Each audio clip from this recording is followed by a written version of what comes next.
gente. Bom, meus caros, vamos então tratar na aula de hoje sobre um dos recursos mais importantes do nosso sistema processual, que é o recurso de embargos de declaração. Este recurso, ele é bastante estratégico. Ele é um dos poucos que, de fato, permitem o controle da atividade jurisdicional, da lisura, né, da observância do devido processo legal. Porque, como este recurso tem, por um dos objetos, o controle da omissão, a omissão do magistrado, então é uma forma, é um instrumento previsto, então, no sistema, que visa propiciar às partes que o contraditório seja de fato efetivado, né? Se tiver alguma linha argumentativa trazida pelas partes no processo que não tenha sido analisada pelo magistrado, as partes podem se valer dos embargos de declaração ou alguma prova, né, que tenha sido juntada e não tenha sido apreciada na decisão, então também tem esse propósito, né? Então, por ter esse objeto, né, um deles, né, de controle das omissões judiciais internamente, né, dentro do processo, então é um instrumento de crucial importância para aqueles que trabalham, né, com processos judiciais. Então, sejam advogados, sejam membros do Ministério Público, da Defensoria Pública. Então, é bastante interessante. Os magistrados costumam não gostar muito dos embargos de declaração, porque você está apontando, com esse instrumento, falhas do próprio magistrado. Falhas de cunho estrutural, falhas de cunho formal, né, no trabalho do magistrado em proferir suas decisões. Então, muitos magistrados vêm com reservas, né, se não todos, se não todos, né, vêm com bastante reserva o uso dos embargos de declaração. Porque quando um embargo de declaração é interposto, né, ou oposto, pode-se utilizar essas duas nomenclaturas, oposição ou interposição, né, opôs embargos ou interpôs embargos, tanto faz, né? Embora alguns autores ressaltem, né, que você deve usar o verbo opor, né? Eu sou daqueles que defendem que interpor é o verbo para qualquer recurso. Você vai falar, eu vou interpor, né, o recurso. Então, como os embargos são uma modalidade de recurso, então não é equivocado você falar interpor, né? Mas também nós temos o opor embargos. Então, meus caros, os embargos de declaração, né, eles têm por propósito, né, a correção de vícios formais na decisão. E por isso que os magistrados têm reservas com relação a isso, ou não são muito afetos a esse tipo de recurso, justamente porque você está apontando uma falha, né, na atuação judicante. Então é disso que nós vamos falar, porque também nem tudo são flores, né? Nem sempre os embargantes, né, que são os recorrentes, né? Quem opõe embargos de declaração é chamado de embargante, né? Nem sempre os embargantes têm razão, nem sempre este recurso é utilizado com propósitos lícitos, né? Ou propósitos honestos, né? Pelos advogados. Então, nós vamos ver algumas questões muito interessantes, como os embargos protelatórios, a multa, né, no caso de embargos protelatórios, vamos ver aqui o procedimento, então, algumas questões bastante interessantes, tá bom? Então, vamos lá, vamos fazer essa análise, então. Bom, o primeiro ponto aqui que eu trouxe para vocês mentalizarem, né, são a arquitetura, né, do recurso, né, o arquétipo. Então, para vocês mentalizarem. Bom, o primeiro ponto que você precisa mentalizar é a questão da nomenclatura, porque no âmbito dos tribunais, eles usam muito a nomenclatura. São, né, apenas as siglas, né? Nomenclatura, siglas, melhor dizendo, destes recursos. Então, dos embargos de declaração, a sigla utilizada é EDCL, sendo o E e o D maiúsculos e o CL, né, minúsculos. Esta é a sigla ou nomenclatura, né, no âmbito dos tribunais, então, que é utilizada de forma corriqueira, né? Então, se você for analisar lá vários precedentes que vocês forem analisar, vocês vão encontrar lá julgado no EDCL número tal, né? Ou então coloca assim, apelação tal, apelação EDCL, tracinho EDCL, né? Que foi decidido aquilo em, em embargo de declaração, né? Ou então tá lá assim, EDCL no RESP número tal, né? Então, é bem interessante esta nomenclatura. Aliás, mais para frente, assim que a gente avançar um pouco mais, eu vou explicar as nomenclaturas, né, que são bastante estranhas, bastante interessantes, né, para você mentalizar, né? Bom, então essa é a primeira questão que você precisa mentalizar. A segunda, né, o sistema, né, obviamente, contempla os recursos todos que nós vamos trabalhar, como vocês sabem, por causa do princípio da legalidade, não é? Então, e por que eu estou trabalhando primeiro os embargos? Porque se você for pegar o Código de Processo Civil, depois da teoria dos recursos, o primeiro recurso que nós vamos ter é o recurso de apelação, né? Mas eu adoto metodologicamente o estudo dos embargos primeiro, justamente que é para você incutir na sua cabeça de que quando você estiver diante de uma decisão judicial, o primeiro recurso que você precisa mentalizar para eventual interposição é justamente os embargos de declaração. É o primeiro recurso que você precisa mentalizar. Se vai ou não vai recorrer, né?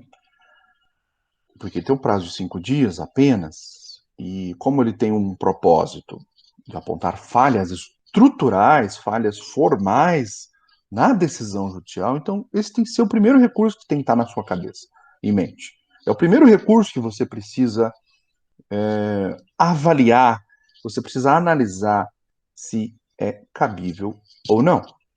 Então, por isso, tá? Por isso que eu vou trabalhando, estou trabalhando com o primeiro recurso a ser analisado por nós, o recurso de embargos de declaração, por esta razão, ok?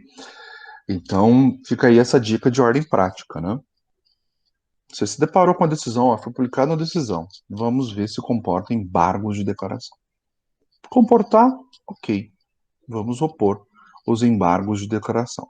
Não comporta, então nós vamos ver que decisão que é. Ah, é uma sentença. Ah, perfeito. Da sentença cabe apelação. Então vamos apelar, né? Mas a primeira coisa que você vislumbra é se tem alguma falha estrutural, omissão, obscuridade, contradição ou erro material. Se houver, você vai opor os embargos de declaração. Não tiver, aí você vai interpor o recurso, entre aspas, normal. O recurso normal. Qual que é o recurso normal? Aí nós vamos ver um por um. Por exemplo, decisões interlocutórias, agravo do instrumento, né? Se estiver previsto lá no rol do 1015. Da apelação. A apelação é para sentenças, né? Sentença cabe apelação. Decisão do relator cabe agravo interno e assim vai. Nós vamos ver, então, no momento certo. Isso. Bom, então vamos fazer uma análise agora, como você deve ter visto aí, né, no nosso slide, análise da admissibilidade do recurso. Eu vou fazer isso para todos os recursos, né? Nós vimos lá na teoria geral dos recursos, né, o juízo de admissibilidade de forma genérica. Então, agora, como nós estamos fazendo uma análise sobre os recursos em espécie, então vamos fazer a análise pormenorizada de todos esses requisitos de admissibilidade de todos os recursos. Então, cada recurso eu vou abrir uma aba como esta aqui, com todos esses elementos, né? Nomenclatura, né? Previsão no CPC e admissibilidade. Eu vou fazer isso para todos os recursos, porque é o primeiro ponto que você precisa mentalizar. Então, embargos de declaração. É interessante, né, que a previsão no sistema, ele está previsto no artigo 1022 até o 1026. Até quem chegou mais cedo aí viu eu montando o slide, eu estava já inserindo o texto do Código de Processo Civil aí para vocês. E com relação ao cabimento, que é o primeiro elemento aí da admissibilidade, os embargos de declaração, eles são cabíveis em face de qualquer decisão. Qualquer decisão. Olha que interessante. É isso que está dizendo, olha aqui, no primeiro artigo que versa sobre isso. Ó, artigo 1022, cabe embargo de declaração contra qualquer decisão judicial. Olha que beleza. Então, aqui o cabimento. Qualquer decisão judicial. Só que vocês já devem ter me acompanhado, né? Eu falei aqui um outro dia, não sei se foi nessa sala, acredito que sim, é, o STJ acabou.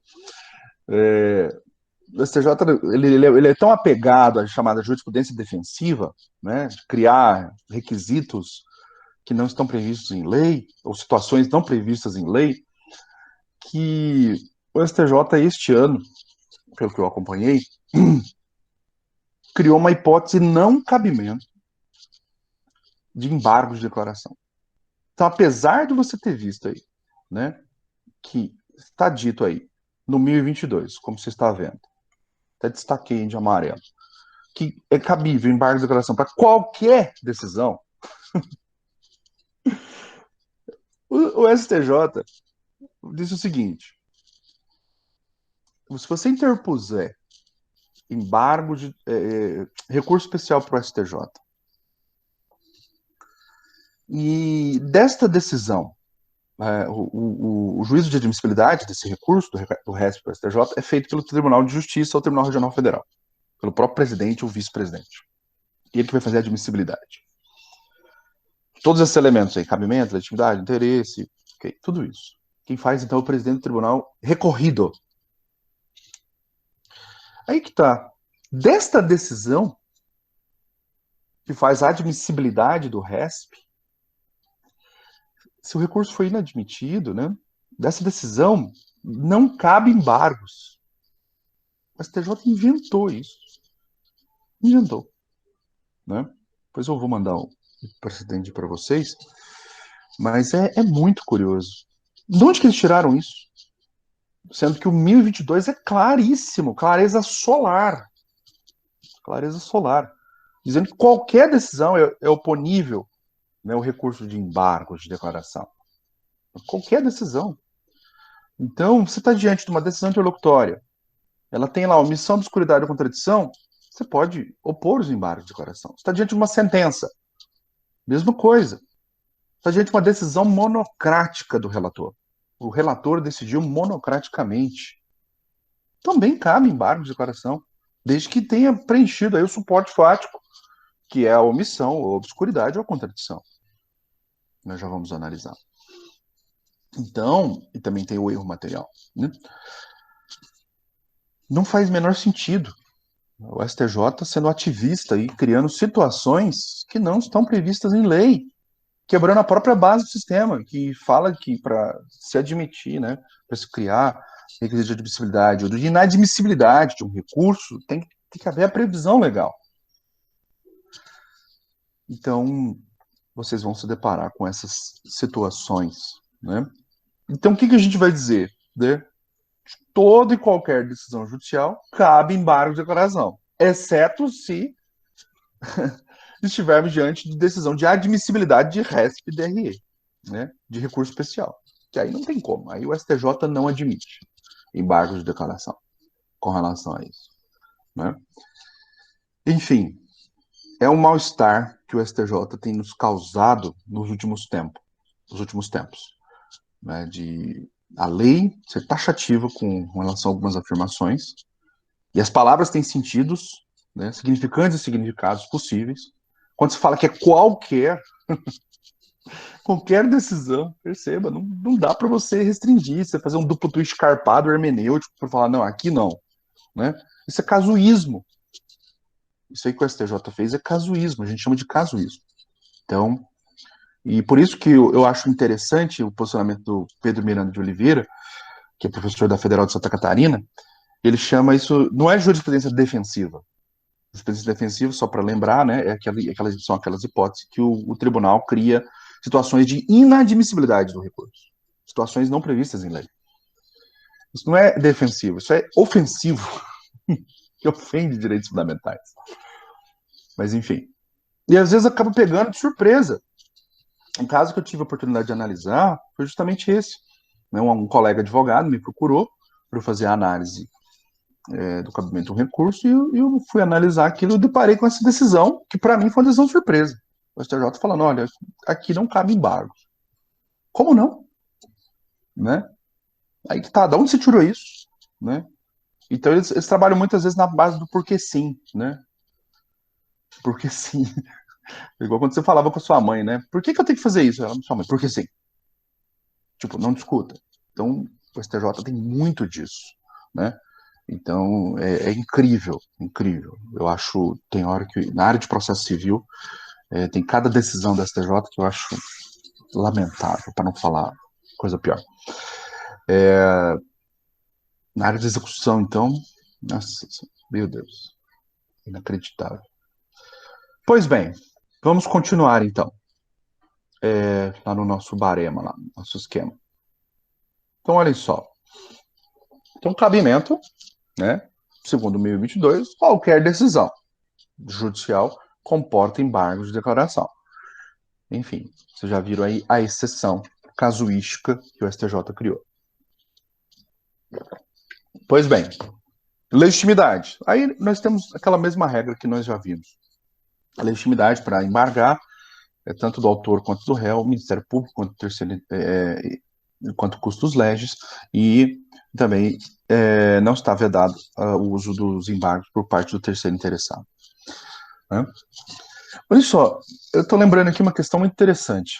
Vocês vão se lembrar disso. Em controle concentrado de constitucionalidade, que é quando você propõe uma ação direta, né, no Supremo Tribunal Federal, ação direta de inconstitucionalidade, arguição de descobrimento de preceito fundamental, ação declaratória de constitucionalidade, adim por omissão, lembram? Lá no controle de constitucionalidade.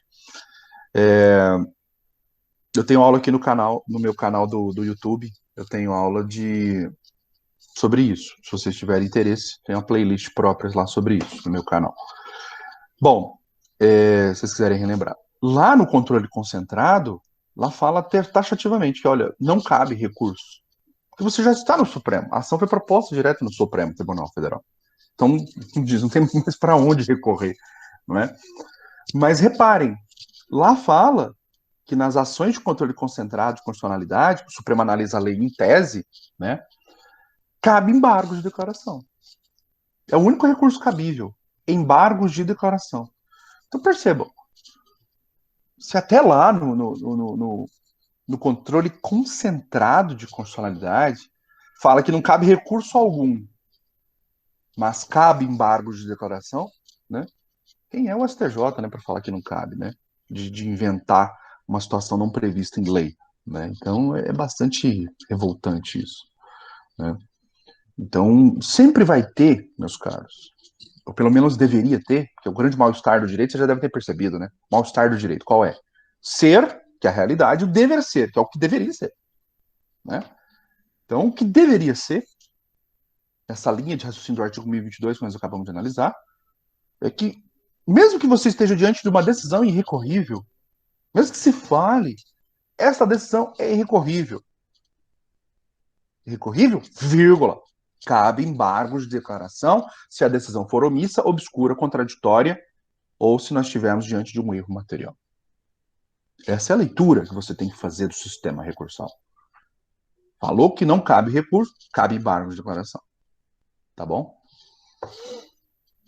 Então, essa é uma questão importante para você mentalizar. Tá bom? Então, voltando aqui, né, a legitimidade eu falei, então é das partes, Ministério Público, quanto custos legis, também se admite do terceiro interessado, né? O interesse recursal, meus caros, ele pertence a ambas as partes.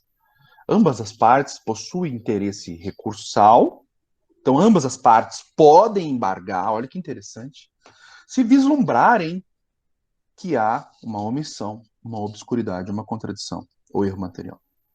Então, é do interesse de ambas as partes que aquela decisão seja livre de falhas, livre de omissões, livre de contradições, obscuridades ou erros materiais. Então, a partir do momento que é publicada uma decisão, ambos podem recorrer. Ambos têm interesse em recorrer. Que haverá um proveito útil para ambas as partes.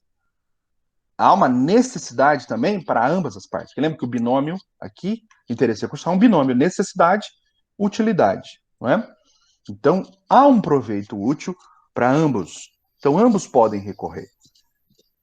E o recurso oposto por um, se uma parte, apenas uma parte, recorreu, o recurso oposto por um aproveita ao outro. Então, é um recurso que qualquer das partes pode ter interesse em recorrer e ambas as partes vão se beneficiar. Olha que curioso, né? Porque é dever dos magistrados de proferir uma decisão íntegra, uma decisão livre de vícios formais. Assim como nós, advogados, temos o dever de observar os requisitos da petição inicial, senão a nossa petição inicial vai ser inapta, que é chamada de inepta aqui no processo civil, né? Só se você traduzir o inepto por inapto, né? Então, os juízes também. Então, por isso que ambas as partes têm interesse recursal, ambas as partes se aproveitarão, né, do recurso oposto pela outra. Ok? Então, é bem interessante esta possibilidade. Tá? Tudo bem até aqui? Continuando, então. Vou falar de todos os requisitos de admissibilidade. O outro aqui, ó, o preparo. O preparo é bastante interessante nos embargos e tem uma razão aqui muito curiosa. Olha só. Me acompanhe no raciocínio. Você vai opor embargos de declaração, você está apontando uma falha do magistrado. Não é isso? Partindo do pressuposto que você tem a razão. Você tem razão, então aquele magistrado foi omisso, né? A decisão dele apresenta ambiguidades ou contradição, como se diz, a falha não é sua. A falha é de quem? A falha é do magistrado. Por isso que eles não gostam, né? Assim, eu ponho embargo de declaração. Se a falha é dele, do magistrado, ou dela, né? Obviamente, você ainda vai pagar por isso? Então, meus caros, embargos de declaração não tem preparo. Não tem custas. Ele é isento de preparo. Ok? Só que vai ter um efeito colateral que nós já vamos analisar. Se o magistrado, né, considerar o seu recurso protelatório, você está apenas querendo ganhar tempo, não tem omissão nenhuma, não tem ambiguidade alguma, não tem contradição alguma, você poderá sofrer uma multa por embargos protelatórios. Tá bom? Já falaremos sobre isso. Então tem um efeito colateral. Então não tem preparo, não tem custas, mas você pode sofrer um efeito colateral aí se o seu recurso for considerado protelatório. Pois bem, tempestividade. Eu até comentei isso aqui, né, na teoria geral dos recursos. Né, a tempestividade é muito interessante porque o sistema ele unificou, né? Ele foi unificado com relação aos recursos. O sistema do Código de Processo Civil de 2015 unificou todos os prazos. Todos os prazos recursais são de 15 dias úteis, exceto qual? Embargos de declaração. Os embargos de declaração, então, a tempestividade ele é em 5 dias. 5 dias úteis. E então, eu até brinquei com vocês, é fora da curva. É um recurso totalmente diferente dos demais. É uma estrutura totalmente diferente, tá? Então, nos próximos recursos, então, quando nós formos abordar, essa parte aqui eu já vou correr com ela, né? Porque a tempestividade de todos os demais recursos é de 15 dias. Bem simples, né?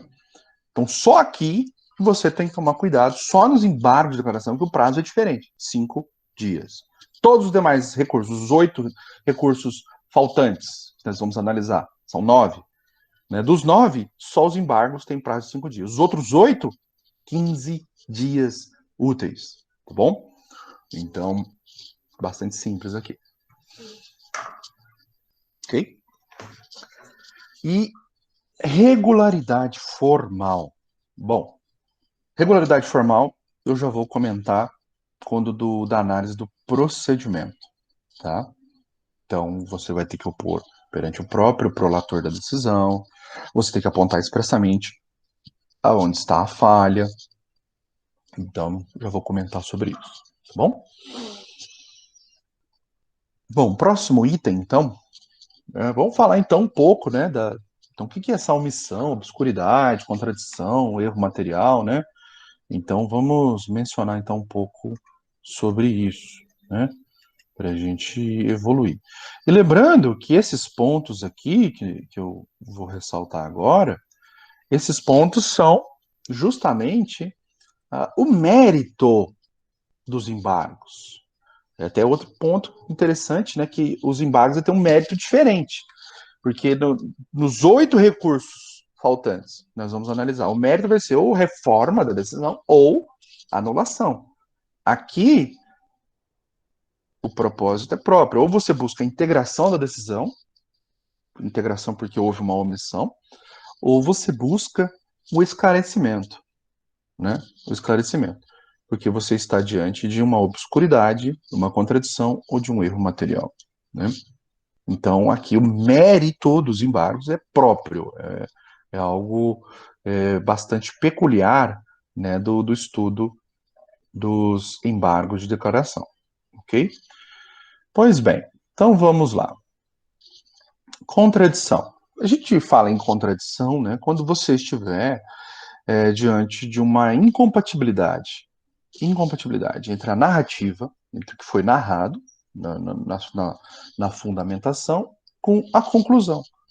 Eles são incompatíveis, né? Então, são proposições incompatíveis. Eu até brinco, né? Como se você estivesse lá lendo a decisão, imagina você lesse sem ser de trás para frente, né? A gente já vê o resultado, lá, é procedente ou não é, deu provimento ou não deu, né? Então, imagino que você seja uma pessoa calma, serena, que vai ler da primeira página até a última, sem pular, né? Imagino que você faça isso. Aí você está lendo lá, né, o relatório, a fundamentação, e está indo lá tudo a seu favor. Você fala, nossa, a decisão tá bonita, né? Tá do jeito que eu tô gostando da decisão, tá muito boa. Aí chega lá na conclusão, fala, ante o exposto, julgo improcedente o pedido. Você fala, hã? Mas como? Né? Estava tudo a meu favor, o relatório é neutro, né? A fundamentação estava toda a meu favor, mas na conclusão julgou improcedente, né? Coerente. Então a ideia da contradição, meus caros, a ideia da incoerência. A incoerência. Então, contradição no sentido de contraditório, né? A decisão contraditória, né? Então, cuidado, né, com a palavra contraditório, né?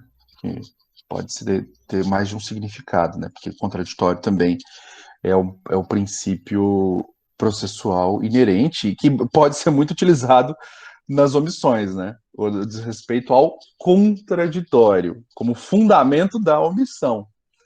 E cuidado, então, com decisão contraditória. Decisão contraditória é a decisão incoerente, né? Tem premissas incompatíveis, né? Então, a narrativa da fundamentação é incompatível com a conclusão da decisão, tá? Pois bem, esse é o primeiro elemento, né? E você, então, vai ter que dizer expressamente para o magistrado, se você estiver embargando, né? Por este fundamento. Você vai ter que falar, excelência, olha, na fundamentação, Vossa Excelência disse isso, isso e isso. E na conclusão, Vossa Excelência disse isso, isso outro. Então, essas proposições são incompatíveis, são ilógicas. Ilógicas. Se Vossa Excelência disse isso, isso, isso, Vossa Excelência deveria ter concluído que o pedido, por exemplo, era procedente e não improcedente. Aí, para não ficar feio, né, para você não não se dispor, né? Você fala assim, olha, acredito que deve ter havido algum erro de digitação, né? Fala isso para não, para não ficar antipático, né? Para não melindrar, né? Como se diz. Então, mas você tem que apontar expressamente aonde você viu a contradição, né? Em qual local que está a contradição lá na decisão. E por que que é contraditório? Então, é sempre importante você narrar. Você não pode só embargar por embargar. Toma aí os embargos. Não. Você precisa apontar expressamente onde você viu a falha. Então, isso é crucial para a sua boa sorte nos embargos. Ok? Bom, obscuridade. Mudando aí a próxima situação que vai justificar você opor embargo de declaração. Então, obscuridade. A palavra obscuridade é uma palavra extremamente infeliz. Infeliz. Né? Até hoje eu não compreendo por que colocaram isso. Porque o que eles quiseram dizer? Não é que a decisão é obscura. Não. O que eles quiseram dizer é o seguinte, que a decisão tem alguns pontos, um parágrafo, alguma frase, algum ponto, lá dentro da decisão, na fundamentação, geralmente, né, que é ambíguo, que é ambiguidade, que permite dupla interpretação. Né? Então, meus caros, o que você tem a ver com obscuridade? Né? Então, assim, eu acho que essa é uma falha antiga, uma expressão antiga, já tínhamos um CPC de 73, 1973, e mantiveram isso. Né? Enfim, eu não confesso que eu não compreendo isso. Por que eles mantiveram isso? Dizendo obscuridade querendo dizer ambiguidade. Né? Por que não coloca lá logo ambiguidade, dubiedade? Né? Fica muito mais preciso, mais claro. Enfim, é incompreensível. Então, é neste sentido. Tá? E também recomendo que você tome cuidado com as palavras. Não vá chamar a decisão de obscuro, e muito menos o juiz de obscuro. Senão você está beliscando o desacato, né, meus caros? Você pode estar configurando um desacato, ainda mais se você tiver um juiz hipersensível. Então, tem que tomar muito cuidado. Falar, olha, o que você deveria fazer? Lembrando que você tem que apontar sempre onde está o problema. Você não pode, pura e simplesmente, embargar e falar, é obscura. Não. Você tem que falar qual o ponto. Então, você fala assim, olha, compulsando da decisão, verificando a decisão, né? No parágrafo tal, na página tal, verifica-se que foi dito isso, isso, isso. E põe lá entre aspas e destaca.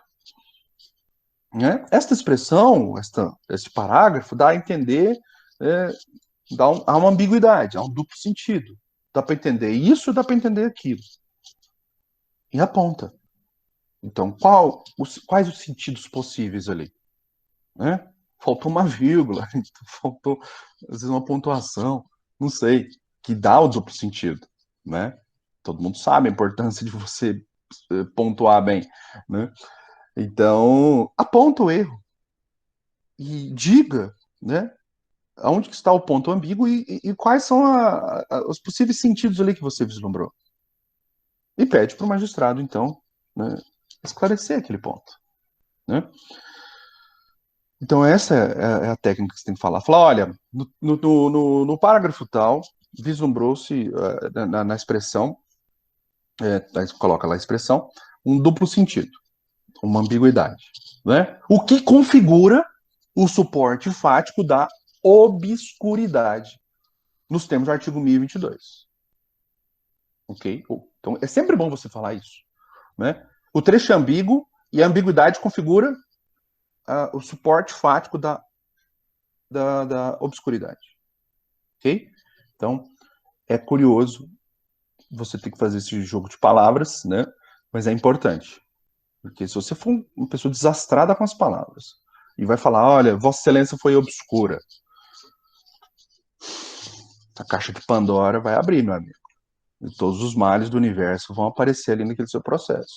Não faça isso. Pelo amor de Deus. Tá? E olha lá, ó, vamos ver o dispositivo. Tá lá no 1022. olha o 1022, ó. Cabe embargo de declaração contra qualquer decisão judicial, nós já vimos aí, ó, para esclarecer obscuridade ou eliminar contradição, ok? Então, esclarecer obscuridade ou eliminar contradição. Então, cuidado aqui com as palavras. Inciso 2, ó. Suprir omissão de ponto ou questão sobre o qual deveria se pronunciar o juiz de ofício ou a requerimento, né? Ok, já vamos analisar. E a terceira hipótese, corrigir erro material. Também já vou falar. Então vamos voltar lá. Então perceba, ó, o CPC utilizou a expressão obscuridade, de novo, né? A obscuridade deve ser esclarecida. Perfeito. Tanto que nós estamos colocando aqui, ó, como suporte fático, o esclarecimento, né? Para a obscuridade, contradição e erro material, e a integração no caso de omissão. Pois bem. Então, omissão, né? Vamos falar sobre a omissão. Bom, a omissão, então, como você já deve ter percebido, é quando o magistrado deixa de enfrentar alguma causa de pedir, meu amigo. Algum ponto essencial, né, como diz ali o CPC, né, que influi na tomada de decisão. Essa é a questão, né, que influi. Então, é um ponto relevante, né, na perspectiva do embargante. Do embargante. E aí, se você for fazer uma análise no prisma das garantias processuais, né, o que é contraditório? Contraditório, eu trabalhava duas dimensões, né? Agora com o novo CPC são três. É o direito de se manifestar e o direito a seus argumentos considerados. Considerados aonde? Onde? Dentro da decisão judicial. Então, aquela linha de argumentação que você trabalhou, que vai influenciar na tomada de decisão, aquela linha de argumentação tem que ser introjetada na decisão judicial. Ser considerada. Porque se assim não fosse, meus caros, se assim não fosse, você falaria e teria o seu ato de fala ignorado. Como se você fizesse uma pergunta e a sua pergunta fosse não respondida. Não é? Então, e se o contraditório te afirma a ideia de que eu tenho o direito de manifestar e tenho o direito de ter meus argumentos considerados, esses argumentos serão considerados onde? Na decisão judicial. Ah, não foram considerados. Teve um ponto aqui essencial que não foi considerado. Embarga de declaração e alega a omissão. E seria também interessante aqui uma dica, você demonstrar que aquele ponto é relevante, tem relevância. E qual é a relevância? Né? Olha, essa linha de argumentação ela é relevante, ou a fala dessa testemunha é importante por causa disso, disso, disso. E não foi considerado na decisão, é o depoimento, por exemplo, da testemunha tal. Né? Então, a linha de argumentação tal não foi considerada, e ela é relevante. E explica o porquê da relevância. Ok? Então, você tem o ônus argumentativo. O embargante tem o ônus argumentativo de dizer qual é a omissão, qual a relevância deste ponto omisso. Por que eu estou te falando isso? Porque não tem um, não tem dois, não tem três, não tem quatro, tem vários julgados dos tribunais superiores falando o seguinte, que os magistrados não precisam analisar todos os pontos alegados pelas partes. Somente os pontos essenciais. E se você for analisar o 489, artigo 489, que fala que é uma decisão fundamentada. Fundamentação das decisões, é o 489. Lá fala o que é e o que não é uma decisão fundamentada. Né? É muito interessante, eu acho até revolucionário esse artigo 489. E lá fala, olha, a decisão será considerada não fundamentada quando deixar de analisar algum ponto, né, de influência, né, estou aqui falando cabeça, né, que influencia na tomada de decisão. Né? Tem outros pontos lá interessantes, né, por exemplo, precedente vinculante, né, enfim. Depois dei uma lida no 489, que vale a pena. A terceira dimensão, né, do contraditório é a proibição de decisão surpresa, tá? Que já vai ser útil para a gente até aqui daqui a pouco, tá? Proibição de decisão surpresa. Vou falar dos efeitos modificativos. Efeito modificativo, também conhecido como efeito infringente, que é quando a análise da omissão. Quando a análise da omissão afetar o mérito da causa, aí nós vamos falar desse efeito, chamado de efeito modificativo. Já vou chegar lá. Porque eu tenho aqui um último ponto para analisar, que é o famoso erro material. Eu achei que o legislador aqui andou muito mal, mas muito mal, de colocar o erro material como hipótese de cabimento dos embargos. O que é erro material? Erro material são aquelas questões minúsculas, menores, erro de digitação. Meu nome é Murilo com 2 L, escreveu com um L só, né?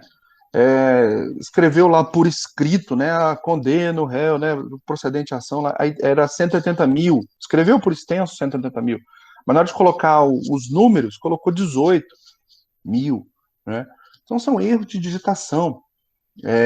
O cara chamava João, escreveu José.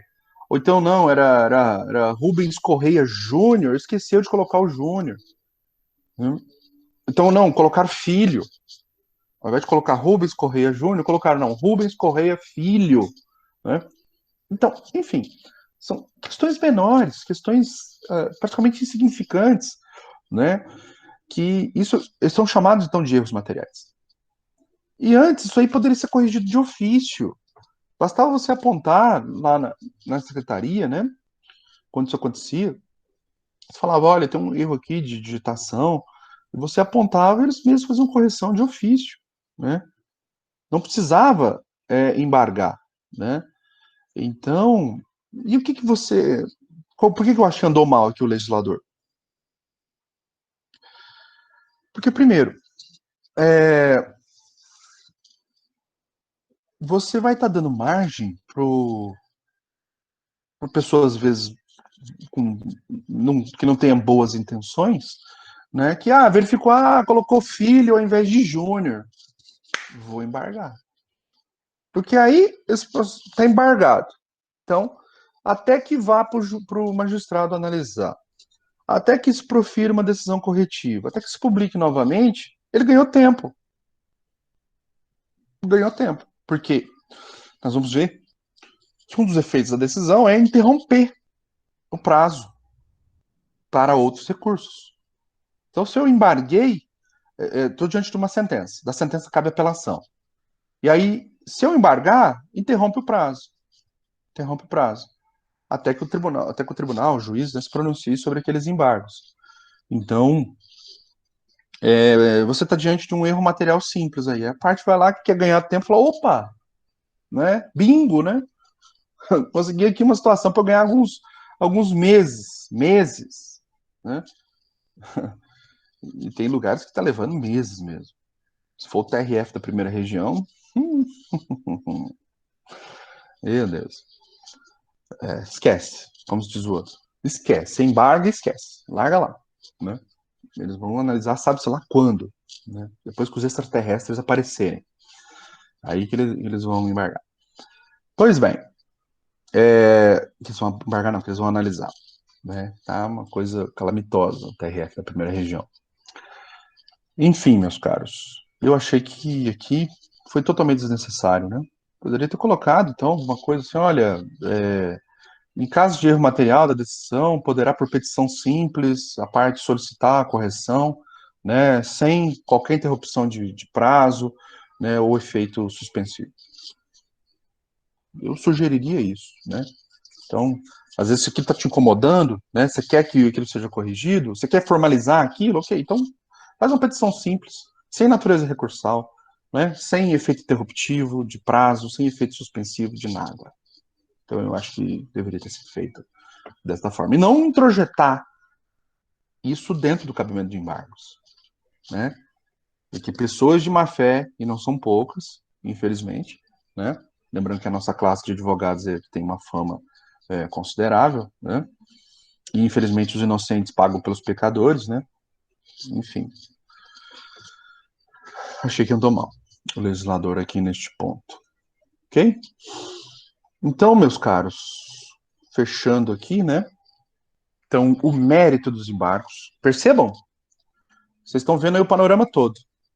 Está aberto aí para vocês no slide, né? O panorama, reparem, é de questões formais. Formais. Omissão, uma questão puramente formal. Obscuridade, contradição, erro material. Ok? São questões formais. Então, este é o propósito dos embargos de declaração. Corrigir vícios formais. E lembrando, então, você já sabe, mas não custa relembrar, não custa ser repetitivo nesse ponto, você tem que apontar expressamente onde está a falha. Ok? Embargo pelo embargo, né? Embargar por embargar, isso não é admissível. Você vai tomar um efeito colateral. Se você embargar por embargar, seus embargos serão rejeitados. E pode tomar multa por protelatório. E nós já vamos analisar. Então, esse é o panorama. Por que eu estou querendo realçar isso? Porque o que nós vamos analisar no próximo slide são os embargos de declaração com efeito modificativo, que seria uma função atípica dos embargos. Atípica. Que a função típica dos embargos é isso aí, esse panorama que eu pus aí para vocês. Sanar falhas formais. Isso aqui é a regra. Regra mesmo.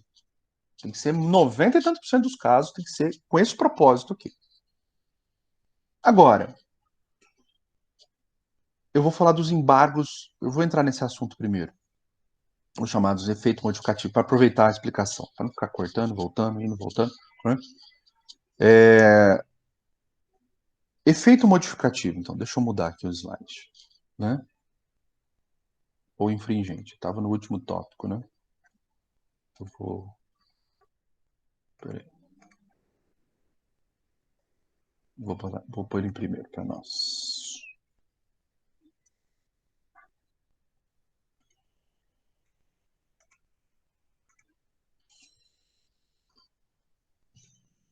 E o efeito interruptivo em segundo. É que eu vou falando de efeitos, né? Beleza. Então vamos analisar esses tópicos. Olha só.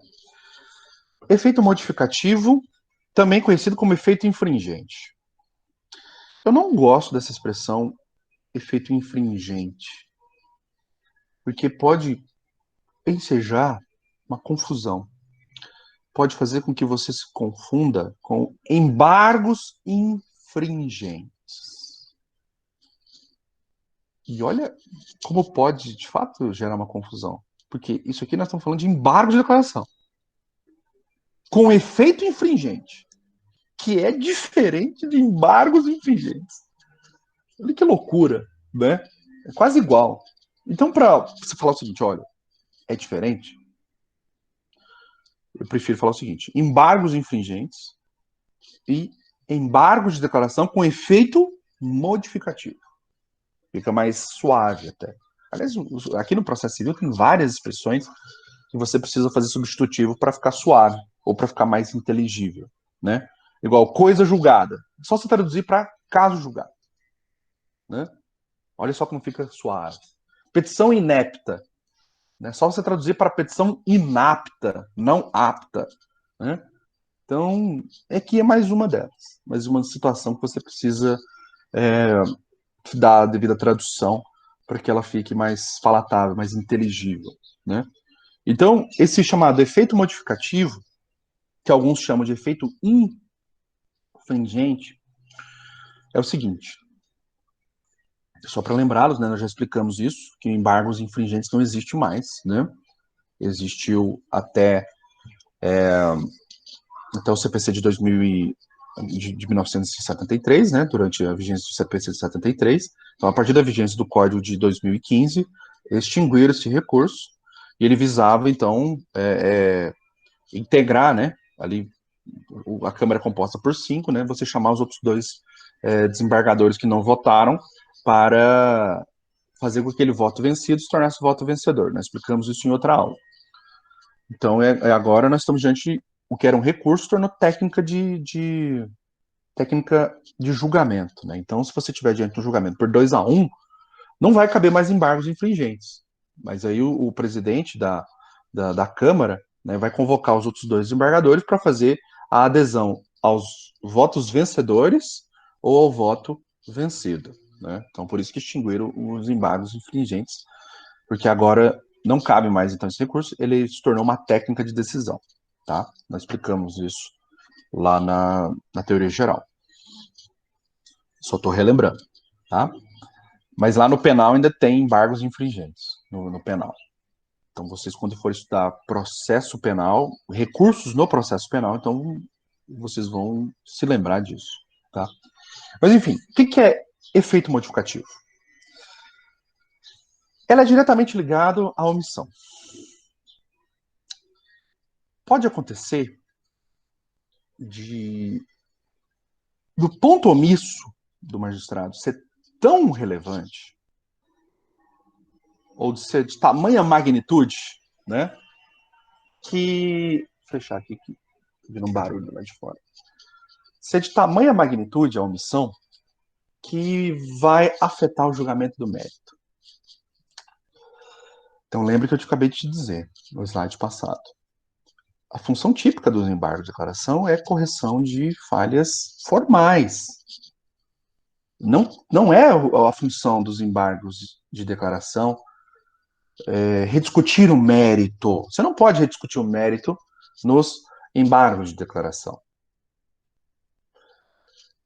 Só que, como eu disse, né, da omissão, havendo uma omissão na decisão, cabe embargo de declaração. E se a omissão for com relação ao recibo de pagamento?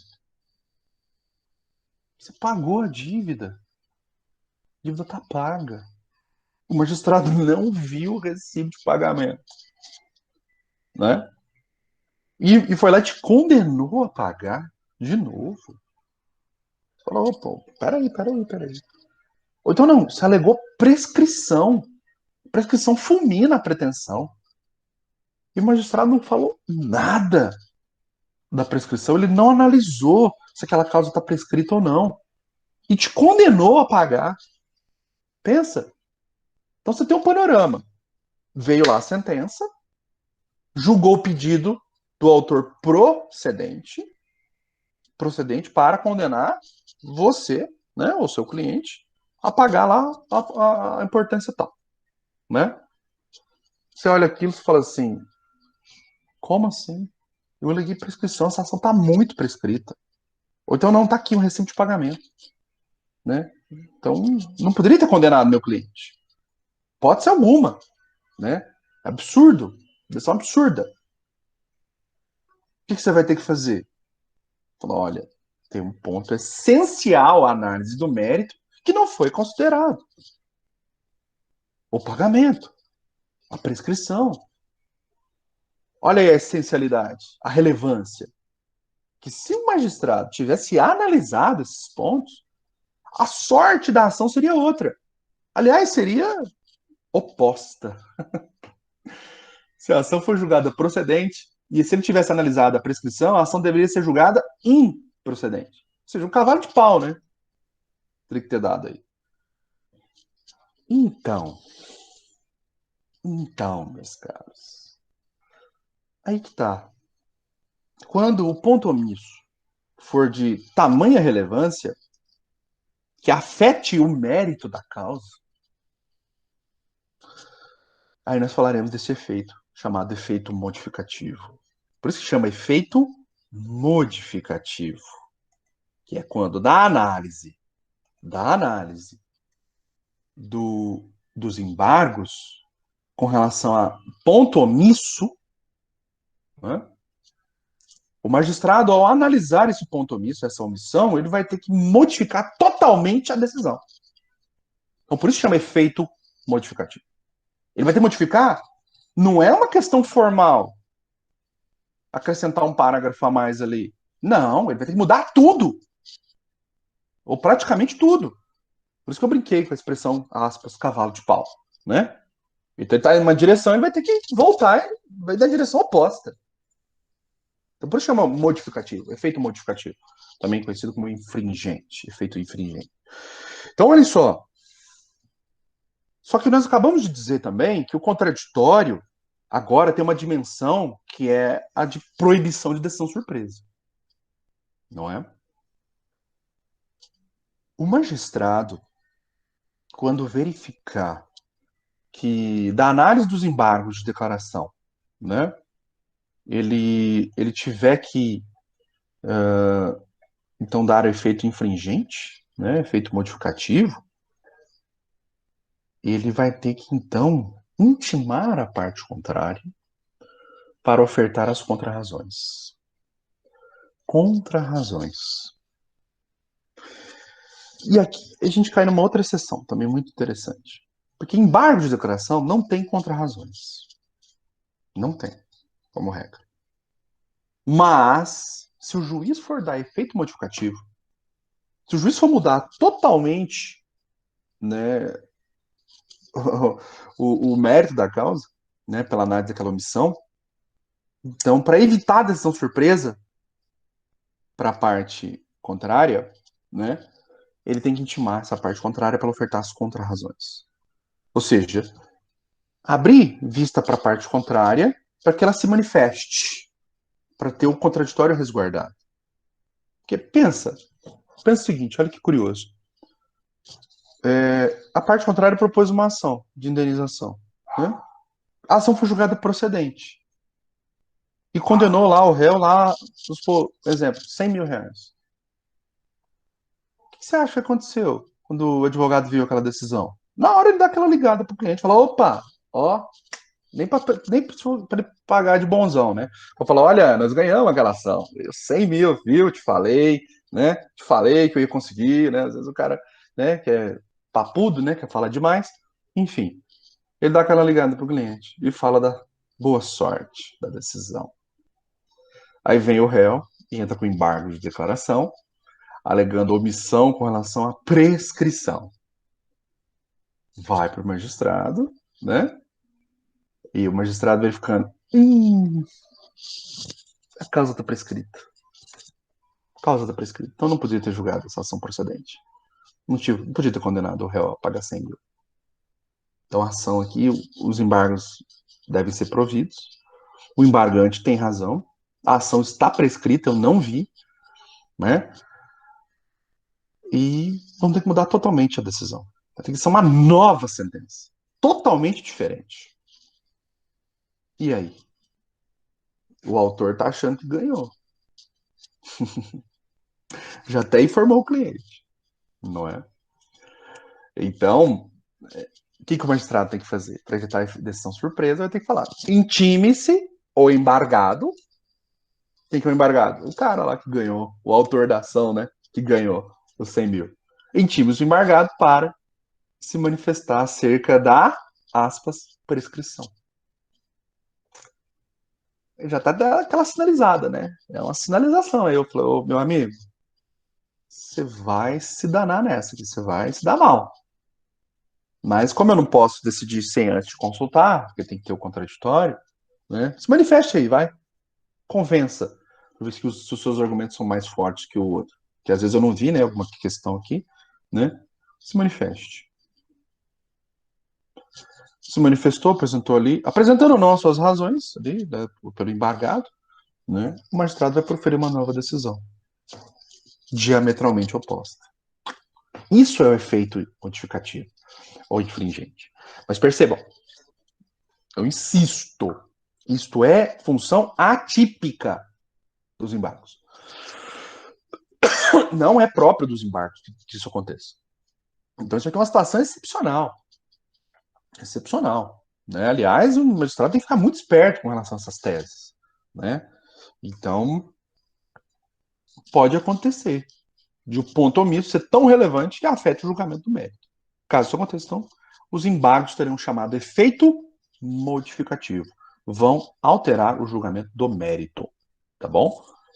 Então, é bastante relevante. E aqui há uma exceção, então, que você tem que abrir vista para a parte contrária, para que a parte contrária se manifeste. E só nessa situação que tem a vista para a parte contrária para ela se manifestar. Porque justamente, né, vai haver a mudança substancial, né, na decisão. Mas em situações normais, né? Não sendo caso de efeito infringente, é só uma omissão simples, né? Formal mesmo, uma contradição, né? Enfim, não há a necessidade de contrarrazões, não há necessidade de abrir para o contraditório, para a parte contrária, tá? Porque nos embargos de declaração não tem, né, como regra, a abertura para contrarrazões. Só nesse caso aí do efeito infringente. Ok? Desculpem. Me acompanharam aí? Bom, vou continuar. Próximo tema. Efeito interruptivo. Interruptivo. Bom, efeito interruptivo é o seguinte. Lembra que eu te falei que os embargos de declaração, né, eles devem ser o primeiro recurso que você precisa opor, né? Então, e como regra, né, os embargos de declaração eles não suspendem. Ele não tem efeito suspensivo. Se você quiser também atribuir efeito suspensivo, você tem que pedir para o magistrado. É o chamado efeito ope iudicis. Você tem que convencer o magistrado para ele também te dar o efeito suspensivo. Porque lembra que eu te falei qual era a regra do sistema? Né? Do sistema, a regra é que o efeito suspensivo seja conferido caso a caso pelos magistrados e se você conseguir demonstrar o perigo de dano irreparável ou de difícil reparação. Ok. Aqui essa regra vale para os embargos de declaração. Então eles não suspendem. Mas o que eu estou te falando aqui é de efeito interruptivo. O que, que é isso? Nós estamos diante de uma sentença. Imagine o exemplo. Essa sentença aí, de R$ 100.000, que eu te contei, esse exemplo. A sentença foi publicada. Você perdeu. Da sentença cabe apelação. Então, o recurso idôneo seria o recurso de apelação. Mas você vislumbrou, por exemplo, essa omissão aí, grave, que eu acabei de te contar. Então, você pode embargar de declaração. Aliás, deve, né? Até te contei no início da minha fala, que uma das primeiras coisas que eu te disse na aula de hoje é que é a primeira coisa que você vai ter que averiguar se tem uma omissão, obscuridade, contradição ou erro material. Encontrou alguma falha dessas? Embargue. Embargue. Só que nós vimos também que o embargo de declaração é 5 dias. E, por exemplo, o recurso de apelação são 15. Aí que está o ponto que eu quero chamar a atenção de vocês. Que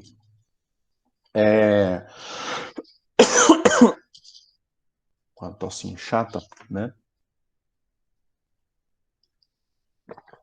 Que é o seguinte. Você... Imagina que você embargou no quarto dia. Você tem 5. No quarto dia você entrou com embargo de declaração.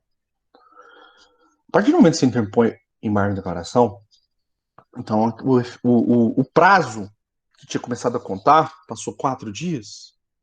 Aqueles 4 dias que passaram vão ser ignorados. Ignorados. Porque quando for publicada a decisão, né, sanando ou não aquele vício que você apontou, você vai ter de novo restabelecido o seu prazo de apelação, né, todo ele na íntegra, os 15 dias. Porque se não fosse assim, se não fosse o efeito interruptivo, você interpôs os embargos em 4 dias e depois veio a decisão. Se não tivesse esse efeito interruptivo, você depois ia ter só mais 11 dias. Esses 4 dias seriam decotados do seu prazo de 15, né? Então, o que significa o efeito interruptivo? Significa que o prazo que você levou para embargar, este prazo que você levou para embargar não vai ser retirado do seu prazo para você interpor um recurso normal. Eu faço uma metáfora muito interessante que costuma dar certo. Lembre o seguinte, vocês vão se lembrar de qualquer aparelho que toca música, né? Aparelho de som, o próprio celular mesmo, né? Que tem aí os Spotify, né? Os tocadores de música. Você vai ver que lá nós temos o botão stop, que é um botão quadrado. Tem o botão pause, né? Que são dois pauzinhos assim, né? Você clica lá e pausa a música e tem o botão play, né? E tem aquele botão para frente, né? Que você pula a música ou para trás que você volta a música. Perfeito, até agora. O que é o efeito suspensivo do prazo? O que é a suspensão do prazo? O que seria suspensão do prazo e interrupção de prazo? Suspensão do prazo é como se você tivesse numa música e lá no minuto, 1 minuto e 23, eu apertasse o pause. Se eu apertar o play, a música vai continuar no minuto 24, no minuto 25, 26, 27. Ou seja, aonde parou. Essa é a regra da suspensão do prazo. Então, quando fala, olha, do dia 20 de dezembro até o dia 20 de janeiro, todos os prazos estão suspensos, o que vai acontecer? Se eu tenho lá 15 dias para apelar e a decisão foi publicada ali em dezembro, né? E passaram ali, por exemplo, 6 dias. 6 dias em dezembro. Aí chegou dia 20, suspendeu tudo. Só vai voltar dia 20 de dezembro, só vai voltar dia 20 de janeiro. Só que passaram 6 dias. E o prazo foi suspenso. Então, quando voltar do recesso forense, lá no dia 20 de janeiro, vai começar a contagem da onde parou. Então, aí eu vou ter depois o sétimo, oitavo, nono, né? 10. Então, eu vou ter outros 9 dias. Porque o recesso forense suspende o prazo, por exemplo, do recurso. Então, se passaram 6 dias, eu vou ter só a diferença depois. Aqui nos embargos de declaração, não. Aqui no embargo de declaração, é uma coisa que você apertasse o botão do stop. Se você estiver ouvindo uma música e apertar o stop, né? Ou apertar aquele botão para voltar, aquele que é duas setinhas, né? Então a música vai do zero. Você vai começar a ouvir a música desde o início. Esse é o efeito interruptivo. É como se você tivesse voltando a estaca zero o prazo. Então, quando fala que já se passaram 3 dias e eu embarguei no terceiro dia. Então, quando houver a decisão daqueles embargos de declaração, eu não vou ter só mais 12 dias para apelar, só mais 12 dias para agravar. Não, seu prazo vai ser restabelecido na íntegra. Você vai ter os 15 dias normais. Então, a diferença, então, entre suspensão de prazo e interrupção de prazo é que na suspensão é da onde parou. Conta-se da onde parou. Na interrupção de prazo, volta a estaca zero. Te restabelece, te devolve o prazo na totalidade. Ok? Então, e isso, né? Essa interrupção do prazo, o efeito interruptivo no que tange a interrupção do prazo, essa interrupção ela vai aproveitar para ambas as partes. Ambas as partes. Né? Então, se quem embargou foi o réu, então embargou o prazo vai voltar a estaca zero para todos. Para todos. Né? E não importa a princípio, né? Se aqueles embargos foram acolhidos ou se os embargos foram rejeitados. Não importa, tá? Então, independe. O prazo vai ser restabelecido do zero, independentemente do resultado, como regra. Uma regra. Porque nós temos algumas exceções. Algumas exceções. Que não vai ter efeito interruptivo. Ou seja, o recurso não vai. O seu prazo não vai ser restabelecido na íntegra. Não vai voltar a estaca zero. Né? Então,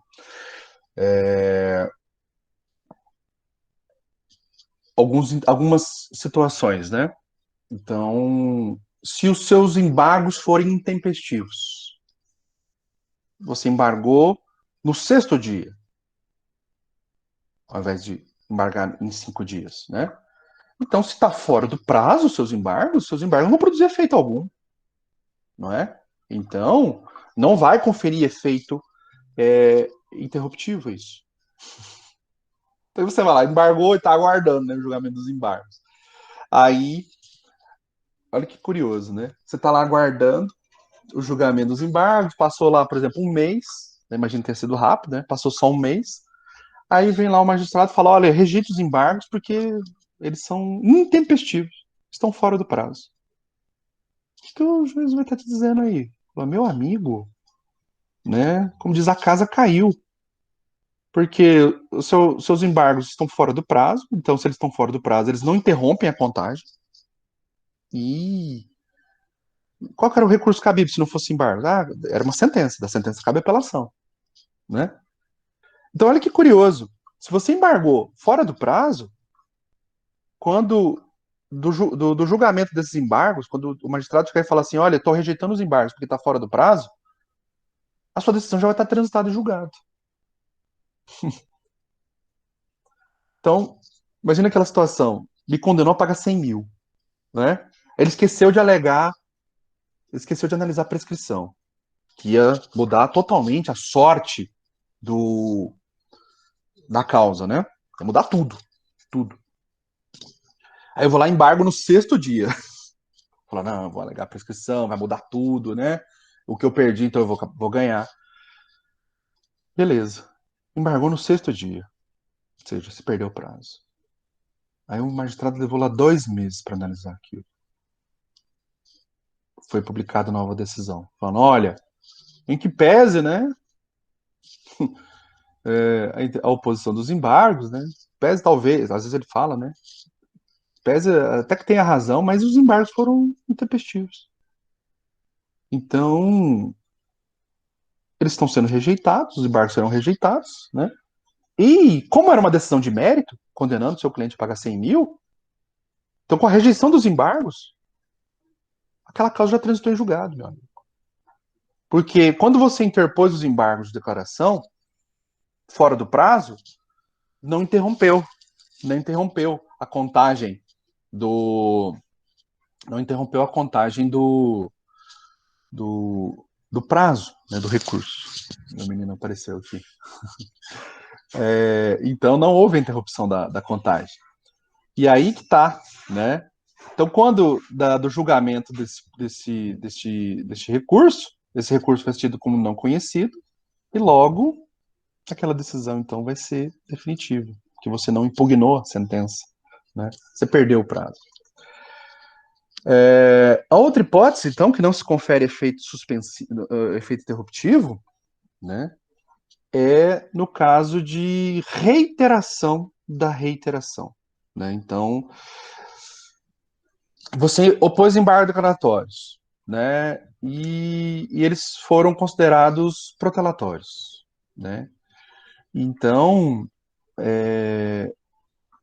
e se ele for considerado de novo, você opôs embargos novamente, embargo dos embargos, reiterou.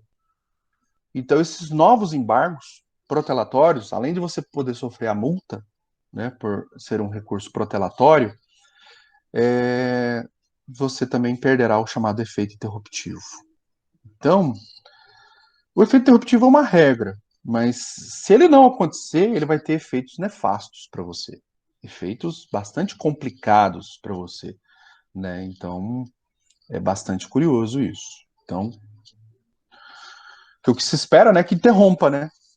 Porque na hora que vier a decisão, aí eu vou interponho o recurso normal, né? Por exemplo, de uma sentença cabe apelação, da decisão interlocutória cabe agravo de instrumento, né? Se preenchido o suporte fático. Enfim, lá no RESP, no RE, vai ter uma situação prática lá bastante interessante. Eu vou deixar para comentar isso na aula de RESP e de RE, porque tem uma outra hipótese também que o efeito interruptivo não vai acontecer, tá? Então, é um ponto interessante que você precisa mentalizar, ok? E, então, lá na aula de RESP e de RE, eu vou comentar com vocês sobre isso. Bom, vamos mais um tópico, então. Então, só para eu fechar isso, né?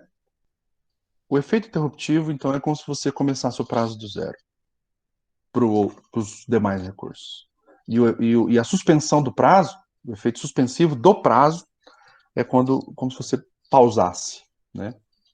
Então, e o efeito interruptivo, a interrupção do prazo, só ocorre nos embargos de declaração.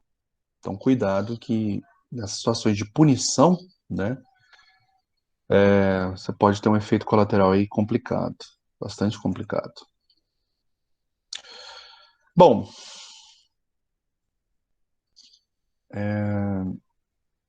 vamos falar aqui brevemente, né, sobre o procedimento. E eu acho que não vai dar tempo. Aí eu vou falar então só brevemente sobre o procedimento. Aí eu vou encerrar. Aí na próxima aula nós vamos falar da intempestividade do recurso prematuro, do recurso manifestamente protelatório, dos embargos de declaração com efeito, com propósito de pré-questionamento, né? Também tem outras questões importantes para a gente falar. E vamos fazer a análise também dos artigos de lei, de todos eles, esses aqui, ó, um por um, tá bom? Para você ter uma visão bastante completa do sistema, ok? Então, para a gente terminar, pelo adiantar da hora, vamos falar então brevemente aqui sobre o procedimento. Como é que funciona o procedimento dos embargos de declaração? Bom, a questão que você precisa mentalizar é o seguinte, né? Prazo de 5 dias, úteis, e este é um recurso de fundamentação vinculada. Então, repare, você não pode alegar qualquer coisa ali. Você só pode. Você tem uma linha de argumentação bastante limitada, uma cognição limitada. Eu só posso alegar, então, omissão, obscuridade, contradição ou erro material. E, excepcionalmente, né? É claro, pode afetar o mérito quando da análise da omissão for extremamente essencial, que, de fato, repercuta no julgamento do mérito. Nós vimos também que é dispensado do preparo, então quando você fizer os embargos de declaração, você não precisa recolher as custas, né?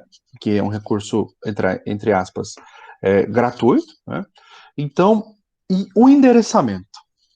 Os embargos de declaração, como você está apontando uma falha do próprio órgão jurisdicional, então ele é voltado para este órgão, para o próprio órgão que decidiu, o próprio órgão sentenciante, o próprio órgão que proferiu aquela decisão. Então, esse é o primeiro ponto. Então, ele é endereçado. Até brinquei com vocês: o juízo a quo e o juízo ad quem são os mesmos. O mesmo. Então, o prolator da decisão, o a quo, e o destinatário do recurso são os mesmos. Ok? Isso não tem exceção. Tá? Então, é interessante, né, ir lá no âmbito do tribunal, né, vai ser endereçado ao relator, né? Então, e vai para o magistrado, né? E lembrando que você precisa, além de endereçar, né, o próprio tribunal, o próprio órgão prolator, o próprio decisor, você também precisa apontar expressamente qual é a falha. É uma questão de admissibilidade, senão o recurso ele é rejeitado de plano. Então, não basta você embargar, você precisa dizer onde que está, tem que fazer uma análise, tem que ser bastante analítico, então, na decisão, e colocar os trechos da decisão, e apontar onde estão as falhas, sob pena de não conhecimento do seu recurso, tá? Então, e o pedido? Você vai pedir o conhecimento e provimento para esclarecer a dúvida, né? A contradição, ou esclarecer o ponto obscuro, ou ainda o erro material, ou então conhecimento e provimento para suprir a omissão, não é? Então, isso é o pedido, né, dos embargos de declaração. Os embargos de declaração, eles são bastante simples, é um recurso bastante simples, né? O último que eu fiz foram 2 páginas só, 2 páginas, bem objetivo, bem objetivo. Então você faz um breve comentário sobre a decisão, fala, olha, a decisão foi no sentido tal, contudo, né, no ponto tal, verificou-se, aí você aponta qual é a falha, né? O artigo, né, 1022 do Código de Processo Civil aduz que toda e qualquer decisão, se omissa, obscura ou contraditória, cabe embargo de declaração. Então, assim sendo, né, aí você faz o pedido para sanar aquela omissão, aquela obscuridade ou aquela contradição. Então, é bastante simples. Vai para o magistrado já faz a análise, vai ver se é aquilo ou não. Se for provido o seu recurso, se tiver razão, ele já faz a sanatória, ele profere uma nova decisão, corrigindo aqueles erros, ou então esclarecendo, né, às vezes ele não quer proferir uma nova decisão, às vezes ele só quer falar, olha, no trecho tal, né? Então, mas o ideal seria uma nova decisão. Mas eu juízes colocando só um detalhe, né? Ali se quis dizer isso, né? Mas se ele for corrigir a decisão, o ideal, obviamente, tendo eu, na minha perspectiva, sob pena de nulidade, ele tem que proferir uma nova decisão. Tem que ter uma nova sentença, corrigindo aquilo, ok? Mas, então ele vai proferir uma nova decisão, pelo menos deveria proferir, e corrigindo aquele erro. Se ele entender que não há omissão nem obscuridade de contradição, então ele vai negar provimento ao recurso ou rejeitar o recurso. Eles usam muito essa expressão, rejeita os embargos, e eles justificam lá, falam que não há ponto omisso algum para ser analisado, não há contradição, não há obscuridade, não há nada. Então, pura e simplesmente assim. E nós vamos ver na próxima aula, então, os chamados embargos protelatórios, que aí é a incidência de multa, né? Eu vou trazer até alguns entendimentos do STJ aqui para a gente analisar, tá bom? Então, a questão que se coloca é a seguinte: se houver a necessidade, então, de atribuir efeito modificativo, aí o magistrado, então, tem que mandar intimar a parte contrária, para que a parte contrária apresente, então, a sua resposta, as suas contrarrazões para isso, ok? Então, meu menino, trouxendo uma vaquinha aqui para brincar. Então, era isso. Na próxima aula, então, eu vou continuar, faço um breve lembrete de tudo isso que nós trabalhamos, e vamos falar, então, sobre os demais aspectos, tá bom? E fazer análise de artigo por artigo, inciso por inciso, do Código de Processo Civil acerca da temática dos embargos de declaração, tá bom? Eu vou agora então fazer a chamada